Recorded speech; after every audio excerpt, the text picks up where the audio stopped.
Pensiero del giorno. Giovedì 28 agosto. Ama e fa quel che vuoi. Solo amarci.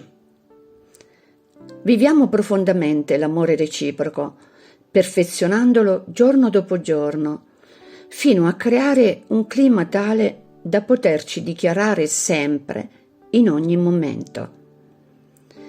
Ma sarebbe auspicabile vivere questo amore in modo speciale, come se non avessimo altro da fare.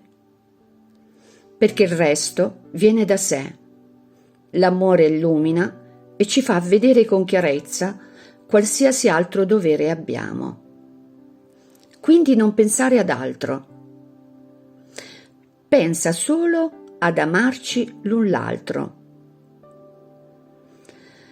Proviamo a vivere così tutto il giorno. È un'esperienza che bisogna fare. La sera ci ritroveremo cambiati, forse stanchi, ma con un nuovo entusiasmo per la meravigliosa vita divina che Dio ci ha donato e nel cuore con un fuoco che arderà, letteralmente. Giovedì 28 agosto. Ama e fa quel che vuoi.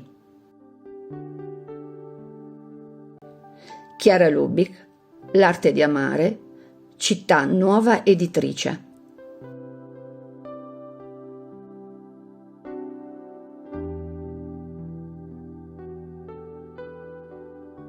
Ciao, se ti è piaciuto questo video, metti mi piace, dito in alto, e iscriviti al canale. È libero, gratuito e senza alcun impegno. Parola di vita, agosto 2025. Perché dov'è il vostro tesoro, là sarà anche il vostro cuore. Vangelo di Luca, capitolo 12, versetto 34.